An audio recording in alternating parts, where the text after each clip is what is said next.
এই চিন্তার পরিবর্তন আনার জন্য হলে এই মেহনত আমরা যেটুকু করছি, এইটুক শুধু এইটুকের নামই মেহনত না, মেহনত হলো চিন্তার পরিবর্তন আনা। যতদিন পর্যন্ত চিন্তার পরিবর্তন না আসবে তা আমাদের মেহনত অসম্পূর্ণ থেকে যাবে। অসম্পূর্ণ জিনিসের থেকে কোনো পূর্ণ ফলাফলের আশা করা যায় না, কেউ কোনোদিন করে না। এই জন্য মেরে মহতারাম দোস্ত বুজুর্গ, হুজুর সাল্লাল্লাহু আলাইহি ওয়াসাল্লাম আমি একমাত্র ব্যক্তি যে তোমাদেরকে কোমর ধরে জাহান্নাম থেকে বাঁচানোর জন্য কোমর ধরে টানতেছি। মেরে মহতারাম দোস্ত, হুজুর সাল্লাল্লাহু আলাইহি ওয়াসাল্লামের সবকিছু সাহাবাদের ভিতরে মুনতাকিল হয়েছে, কারণ সাহাবাদের জীবনে আর কিছুই ছিল না। কোরআন ছিল আর নবীর আদর্শ ছিল, কোরআনই হুকুম ছিল, নবীর আদর্শ ছিল। এটাকে যখন নাকি তারা নিজেদের জিন্দেগির মাকসাদ বানাইছে, তো হুজুর সাল্লাল্লাহু আলাইহি ওয়াসাল্লামের আদর্শ, হুজুর সাল্লাল্লাহু আলাইহি ওয়াসাল্লাম সবকিছু তাদের ভিতরে মুনতাকিল হয়েছে, তাদের ভিতরে ঢুকছে। হুজুর সাল্লাল্লাহু আলাইহি ওয়াসাল্লামের ফিকিরে ফিকিরমান হওয়া, হুজুর সাল্লাল্লাহু আলাইহি ওয়াসাল্লামের তরিকা অনুযায়ী নিজের জীবনকে চালানো, হুজুর সাল্লাল্লাহু আলাইহি ওয়াসাল্লাম যে মুআমালাত করে গেছেন ওইভাবে মুআমালাত করা, হুজুর সাল্লাল্লাহু আলাইহি মদিনাতে যে মুআশারাত পারস্পরিক সহাবস্থান কায়েম করে গেছিলেন, ওই সহাবস্থান পুরো দুনিয়ার মধ্যে কায়েম করা, এইটাই হলো আমাদের এই মেহনত। ইজতেমা বলেন আর যা কিছু বলেন না কেন, ওই সব কিছুর মাকসাদ। ইনশাআল্লাহ এই মাকসাদ পুরা করবো তো আমরা, আল্লাহ তাআলা তৌফিক দেন। इसीलिए मौलाना मोहम्मद इलियास साहब रहमतुल्लाह अलैह फरमाते थे, अल्लाह के वास्ते, अल्लाह के वास्ते, अल्लाह के वास्ते इस काम को रस्म न बनाइयो। ये कारे नबूवत है, ये नबी का काम है।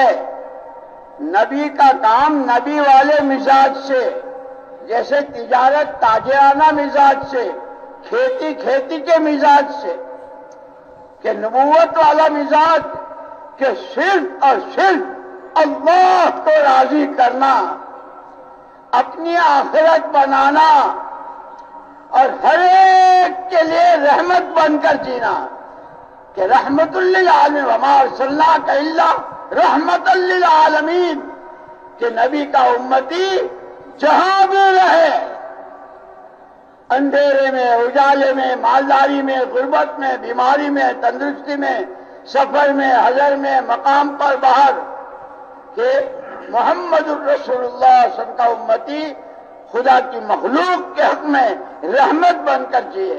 ये नबूवत का मिसाल है, हमको दिया गया है। और इसको सहाबाए किराम रिज़वानुल्लाहि ताला अजमईन ने पूरे तौर पर ऐसा लिया था। हमने सहाबा को देखा नहीं, लेकिन जब भी किसी सहाबी का नाम आता है फौरन दुआ रज़ियल्लाहु अन्हु, रज़ियल्लाहु, अल्लाह उनसे राजी हो जाए, दुआएं निकलती है। इसलिए मेरे दोस्तों मौलाना इलियास साहब रहमतुल्लाह अलैह फरमाते थे, ये कारे नबूवत है, इसको रस्म न बनाइयो। और फिर मिसाल दी थी, यूं फरमाया कि जितने अमाले दावत हैं ये खुद हुजूर अकरम सल्लल्लाहु अलैहि वसल्लम ने किए हैं। आपने गश्तें की है, आप एक एक के पीछे गए हैं, आप मीना मुज़दलिफा में, उनके बाजारों में, उनके मेलों में, हर जगह जाके आपने दावत दी। फरमाया आज भी इन अमलों में गलत यकीन के सही यकीन से बदलने की, गुनाहों के ताअत और इबादत से बदलने की, जहालतों के इल्म नबूवत से और इल्म कुरान से बदलने की, गफलतों के अल्लाह की याद और इस्तेहजार से बदलने की, बदअखलाकी के अखलाक की बुलंदियों से बदलने की, अगराज दुनिया तलबी, खुद गर्जी, इस सब के इखलास से बदलने की आज भी वही तासीर है जो हुजूर पाक सल्लल्लाहु अलैहि वसल्लम के जमाने में थी। और उसकी मिसाल दी थी मौलाना इलियास साहब रहमतुल्लाह अलैह ने, कि जैसे लीमू है, 1500 साल हो गया हुजूर पाक उनकी वफात को, जो तासीर लीमू में हुजूर के जमाने में थी, पानी को खट्टा करने की, कितने ज़लज़ले, कितने तूफान, कितनी जंगें, क्या क्या दुनिया में हुआ, लेकिन लीमू की तासीर नहीं बदली। और फिर ये नहीं कि कोई बहुत बड़े बुजुर्ग निचोड़ेंगे तो ही पानी इकट्ठा होगा। साइकिल वाला, रिक्शे वाला, मामूली सी नौकरी करने वाला, वो भी अगर निचोड़ेगा तो पानी इकट्ठा होगा। लेकिन फरमाया कि हाँ,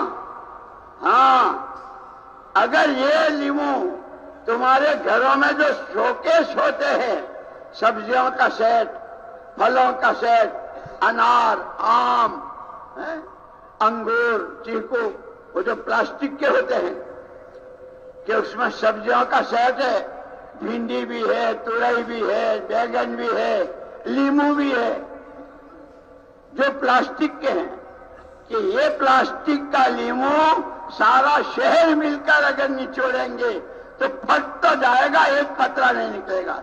इसलिए अल्लाह के वास्ते इस मेहनत को, इस काम को रस्म न बनाओ।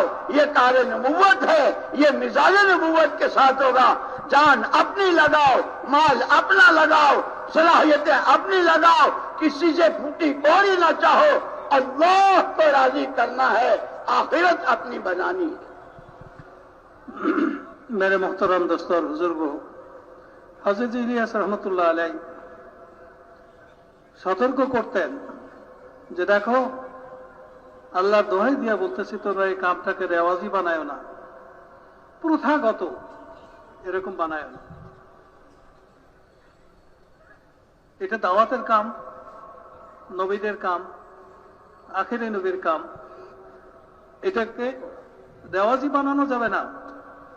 এটাকে করতে হইলে নববী মেজাজের সাথে করতে হবে। যেমন ব্যবসা করতে হলে ব্যবসায়ী মেজাজে করতে হয়, দারোগার মেজাজ দিয়ে ব্যবসা করা যায় না।